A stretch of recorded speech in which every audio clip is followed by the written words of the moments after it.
Uno de los mayores errores estructurales que cometemos los seres humanos en la conceptualización de la vida es pensar realmente que podemos tener control y que podemos tener el control sobre muchas cosas.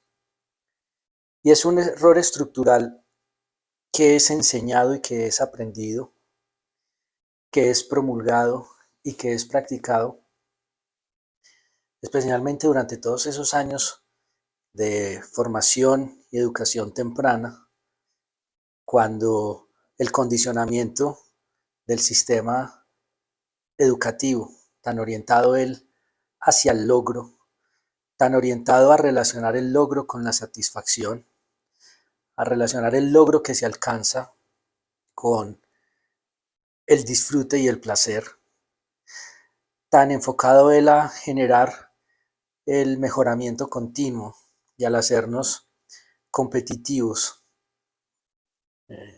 promulgando filosofías donde el disfrute y la satisfacción se alcanzan en la medida en que las cosas son hechas de la mejor manera, buscando un ideal de perfección que no es compatible con la realidad de la vida humana y dejando de lado la promulgación de principios y valores más reales y mayores, como por ejemplo el desarrollo de la conciencia para la actuación, el buscar cada vez más ser seres humanos más conscientes y no necesariamente seres humanos más perfectos.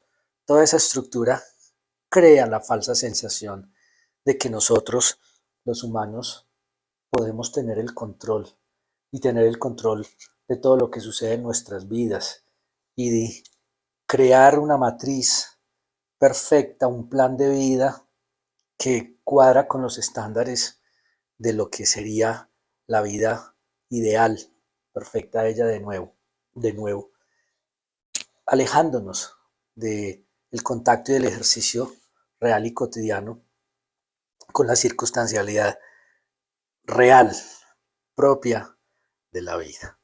Si nosotros lo miramos bien, ¿de qué tenemos control? Realmente, ¿de qué tenemos control? No tenemos control de cómo late nuestro corazón. No tenemos control sobre nuestro movimiento intestinal. No tenemos control sobre los movimientos de nuestras vísceras. Lo podremos tener en alguna medida sobre el movimiento de nuestros brazos, de nuestras piernas, de nuestros músculos viscerales.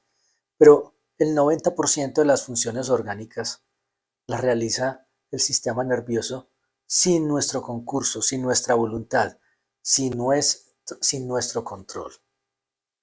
Cuando los padres subimos a los hijos en la buseta del colegio en las mañanas, se los entregamos a un chofer que muchas veces ni conocemos. ¿Qué control podemos tener más allí más de allí, de lo que suceda con ellos? Cuando nosotros nos subimos en un avión y nos ponemos el cinturón de seguridad, ¿qué control podemos tener sobre lo que va a pasar con ese vuelo? ¿Qué control más allá de podernos agarrar fuerte de la silla cuando la carretera se hace destapada en el aire?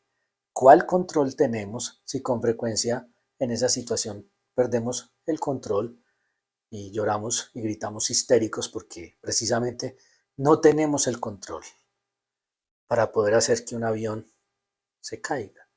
Si nosotros lo miramos bien, realmente el alcance del control, el radio, la distancia del control de la vida humana es ínfimo, es pequeño. No tenemos mayoritariamente el control sobre nada, en absoluto, en absoluto. Como decía, a veces ni siquiera sobre nuestra propia fisiología. Muchas veces ni sobre nuestros propios impulsos o reflejos o instintos o bajezas. No lo tenemos. La evidencia de la vida humana cotidiana, diaria, así lo muestra ni como individuos ni como especie. En ese orden de ideas, sería importante y necesario replantear la manera como concebimos la vida. Quizás la única esfera sobre la que los humanos podemos tener el control es sobre la esfera de la decisión. La decisión me corresponde, la decisión me pertenece. Cuando los seres humanos decidimos decidir de manera consciente, en alguna medida mayor, la decisión es aquello sobre lo cual podemos tener potestad. Es eso.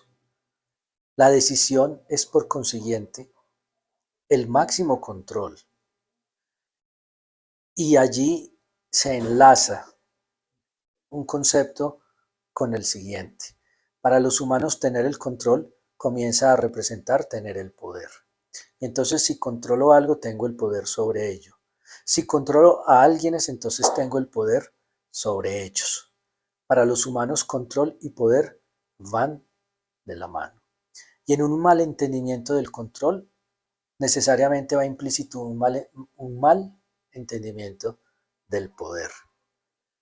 Poder generalmente lo usamos para servirnos de los otros a costa a veces de ellos, privilegiándonos a nosotros sobre el resto. Lo hacen los políticos, lo hacen los gobernantes, lo hacen los jefes, lo hacen los padres sobre los hijos, los hacen los profesores sobre los alumnos, por el control, el poder. Y dejamos de lado el entender que en esa quimera de creer que el poder es importante, dejamos de entender que el único poder valioso, que el único verdadero poder que existe y que perdura por lo menos mientras estemos vivos, es el poder sobre nosotros mismos. Y que ese poder nos lo otorga la capacidad de elegir, de decidir, de autodeterminarnos. Y que aún en medio de la autodeterminación, la circunstancialidad crea las condiciones sobre las cuales tenemos que decidir. La circunstancialidad nos condiciona. ¿Cómo vamos a seguir sosteniendo? ¿Cómo vamos a seguir afirmando que la realidad que vivimos es toda creada por nosotros? ¿Cómo podrían los niños de Ucrania o los viejos de Ucrania decir que la guerra que hoy los acongoja, que los agrede, fue creada por ellos? Eso es insustentable, eso es insostenible a través de un pensamiento racional. Puede ser sostenido a través de un pensamiento iluso y fantasioso, de prédicas de filosofías que no se corresponden con la realidad, de filosofías livianas, de filosofías light, motivacionales. No tengo nada contra la motivación, empero decir que muchos de sus postulados no son sustentables en la realidad. Sin embargo, aún y con el condicionamiento de las circunstancias que no dependen enteramente de nosotros, el poder de elegir cómo comportarnos en ese ámbito sí sigue perteneciendo a nosotros. En el momento en que entendamos y elijamos entender que sobre la vida, en su vasta mayoría de cosas, no tenemos el control y que lo que resta es entonces asumir con responsabilidad la responsabilidad de elegir nuestras decisiones y que a esas decisiones corresponderán unos efectos, siendo las decisiones causas. A ellas seguirán unas consecuencias. Entonces podremos decir que en alguna medida tendremos el control, la capacidad y el poder de autodeterminar, al menos, la manera como vivimos. De allí para allá, todo posiblemente es, en la realidad, una incertidumbre y un vacío. y resta soltar, soltar. ¿Qué más sino soltar? Por consiguiente, entender que decidir, que elegir es el máximo poder que podemos tener y ejercer, es empezar a entrar en el ámbito de una vida entendida como debe ser entendida, en la realidad, no en la ilusión, no en la fantasía, no en el romanticismo, no en la disociación entre el deseo, la teoría y la realidad.